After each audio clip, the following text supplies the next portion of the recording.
4 नवरात्रे होते हैं। कितने? 4। 2 नवरात्रे गुप्त होते हैं, 2 नवरात्रे तुम्हारे सामने आते हैं, एक चैत्री एक शरणी, फिर नवरात्रे प्रारंभ होते हैं। क्या केवल 4 नवरात्रे? क्यों?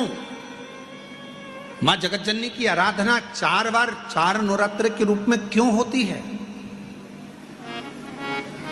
हमारा बचपन, हमारी जवानी, हमारी अधेड़ी और हमारा बुढ़ापा, 4 अवस्था में यह नवरात्रे की जो साधना होती है, नवरात्रे में जो आराधना होती है, जो नवरात्रे में माँ आद्य शक्ति दुर्गा भवानी माँ पार्वती की पूजन होती है, माँ गोरा के रूप में, चंद्रघंटा के रूप में, स्कंद के रूप में, कुष्मांडा के रूप में, माँ कात्यायनी के रूप में, माँ कालरात्रि के रूप में, जब हम माँ आद्य शक्ति की आराधना करते हैं तो वो नवरात्रे हमारे शरीर को एक ऊर्जा देते हैं, एक एनर्जी देते हैं, एक बल देते हैं।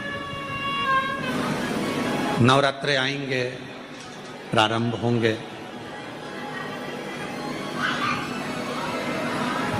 उस नवरात्रे में कहते हैं नवरात्रे जब बढ़कर आते हैं, 9 दिन से अगर 10वें दिन नवरात्रे बढ़ जाते हैं, नवरात्रे अगर एक दिन भी बढ़कर आते हैं तो माँ जगतजननी की आराधना करने वाले, साधना करने वाले भक्तों को जितना फल नवरात्रे का प्राप्त होता है वो 10 गुना फल नवरात्रे में प्राप्त होता है। अगर नवरात्रे एक दिन बढ़ जाएं, शिव शक्ति की खूब आराधना करो, भगवान शंकर और पार्वती की खूब साधना करो, शिव पार्वती का भजन करो, शिव पार्वती का स्मरण करो, शिव पार्वती की भक्ति करो, मंत्र जाप करो, नाम जाप करो, कीर्तन करो, आराधना करो, साधना करो, वो फल देते हैं।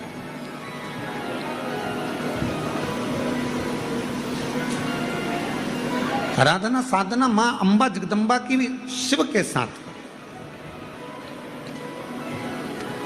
संपूर्ण देशवासियों को बधाई देता हूं कि आज नवरात्रे के पहले दिन, नवरात्रे में जितनी शंकर की आराधना कर सकते हो उतनी करो।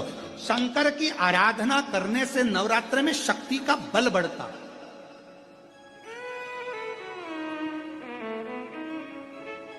शक्ति का बल।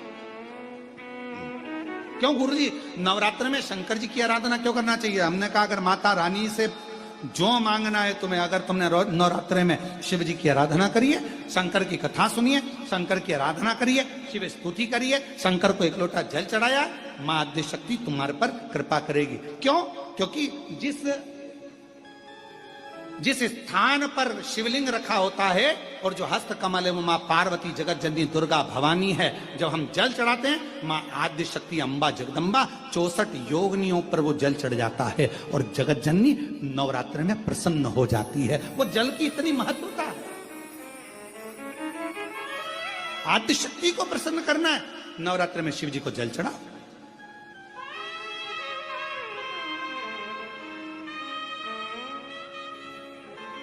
कोई बेटा बेटी है, कोई एग्जाम दे रहे हैं, कंपटीशन एग्जाम में बैठ रहे हैं, सर्विस के लिए जा रहे हैं, नौकरी के लिए जा रहे हैं, नौकरी नहीं लग रही है, हम कहेंगे लाल पुष्प की पत्तियों को प्रत्येक किसी भी नवरात्रि के अंदर, नवरात्रि के अंतर्गत 9 दिन का तुम नियम बना लो। जैसे कई माताओं का नियम रहता है, मेरा व्रत है, मैं दूध पर 1 गिलास दूध पर व्रत करूंगी, मैं नंगे पैर चलूंगी, मैं ये व्रत करूंगी, मैं वो व्रत करूंगी। मैं बेटा बेटियों से कहूंगा, नवयुवक बच्चों से कहूंगा, अगर आप कंपटीशन एग्जाम में बैठ रहे हो, अपनी पूरी मेहनत करो, पूरा परिश्रम करो, रात दिन एक करो और लगे रहो।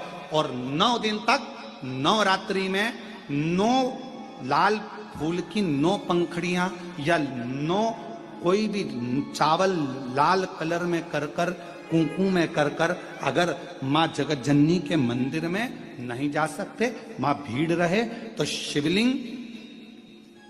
शिवलिंग की जो जलाधारी है, जहां पानी गोल घूमता है, इस जलाधारी पर कहीं पर भी नवरात्रे में 9 दिन तक या तो लाल फूल की पंखड़ी 9 या 9 चावल के दाने लाल कलर कर कुंकू में, लाल चंदन में उस स्थान पर चढ़ाना प्रारंभ करो।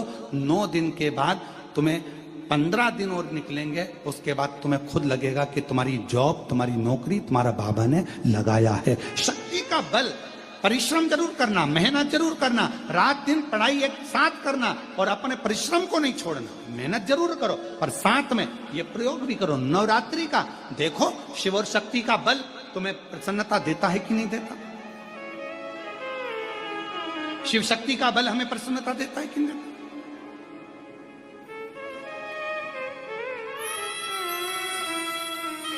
अब कई लोग ऐसे होते हैं, हम नवरात्रि आई है, माता रानी को भज रहे हैं, जगत जननी दुर्गा भवानी को भज रहे हैं, पर शिव जी के मंदिर तक नहीं जा रहे, समय नहीं मिल रहा मंदिर जाने का, क्योंकि माता जी के मंदिर जाते हैं, माता जी को प्रणाम। अरे उस शंकर को पहले भजो, सुबह उठते से ही पहला एक लोटा जल शिव को, क्योंकि उसी के माँ जगत जननी हस्तकमल पर जल जाना जरूरी है। शंकर का चढ़ा वो हमें फल प्रदान करे, सुख दे,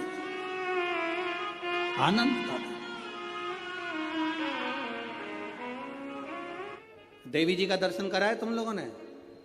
अरे बोलो तो जम के करा है। तलवार है उनके हाथ में, ठीक है। काय पे बैठी हैं? हैं? शेर पे।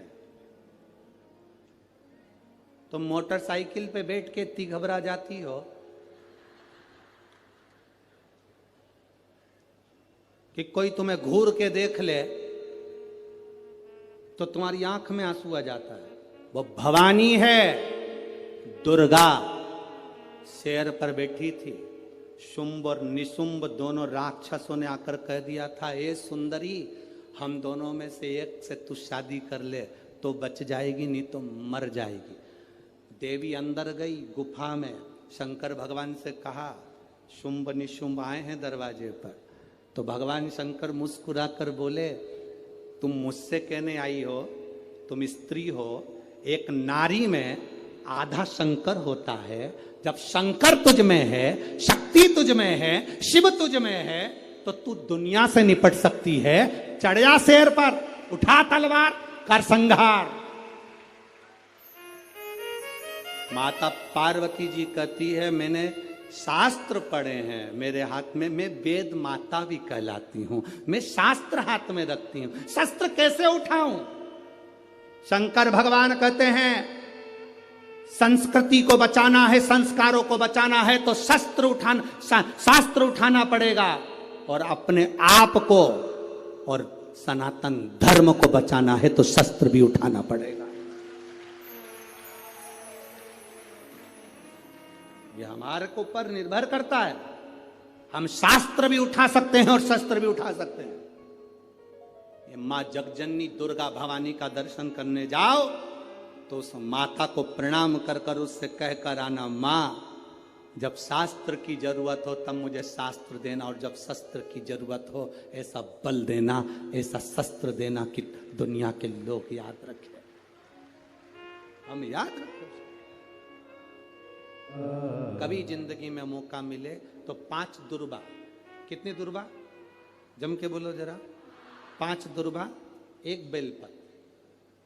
कभी अगर मौका मिले जीवन में, 5 दुर्बा 1 बेलपत्र, 1 अक्षत, 1 चावल का दाना, और तीनों पत्तियों पर लगा हुआ चंदन। बेलपत्र की जो 3 पत्ती होती है, इन तीनों पर लगा हुआ चंदन, दुर्बा, बेलपत्र, चावल का 1 दाना मध्य पत्ती पर रखकर, जब भी आप अपने हृदय से कोई सरकारी गतिविधियों में कहीं फंस गए हो, सरकारी कोई केस चल रहा है, कोई सरकारी चीजों में अगर तकलीफें आ रही हैं, तो शिव का नाम लेकर आप अपना कर्म जरूर करना, मेहनत जरूर करना। कर्म के साथ में शंकर पर विश्वास रखकर 1 अक्षत का दाना, 1 बेलपत्र, 5 दुर्बा हाथ में लेकर शिव का स्मरण कर कर श्री शिवाय नमस्तुभ्यम कहकर, अगर श्री शिवाय नमस्तुभ्यम भी नहीं कह सकते, पंचाक्षर मंत्र नमः शिवाय, षडाक्षर मंत्र ओम नमः शिवाय, या फिर श्री शिवाय नमस्तुभ्यम बोलकर शिव को जो स्थान आपको बताया है, स्थान देखा है ना, फिर ध्यान देंगे, अशोक सुंदरी से शिवलिंग के बीच की जो खाली जगह है, देख रहे हो आप लोग? एलईडीओं पर ध्यान देना, एलईडी और अपने अपने मोबाइल पर अगर आप कथा सुन रहे हो या यहाँ पंडाल में कथा सुन रहे हो या आस्था चैनल पर सुन रहे हो, तो वहां शिवलिंग, अशोक सुंदरी का स्थान, बीच में जो खाली जगह है, इस खाली जगह पर बेलपत्री और दुर्वा का जो पीछे का भाग है, वो पीछे का भाग अशोक सुंदर की ओर होना चाहिए, अशोक सुंदर की ओर उसका भाग हो जाए, और पत्ती को इस तरह से शिवलिंग और जो खाली जगह है उसके मध्य में रखकर, कोई सरकारी चीज के लिए, कोई प्रशासनिक चीज के लिए, कोई केस के लिए, कोई कानूनी कार्यवाही के लिए, कोई तकलीफ में घिरे हुए हो, तो उस स्थान पर ये बेलपत्र केवल एक बार चढ़ाकर बाबा से विनती करना, बाबा उसको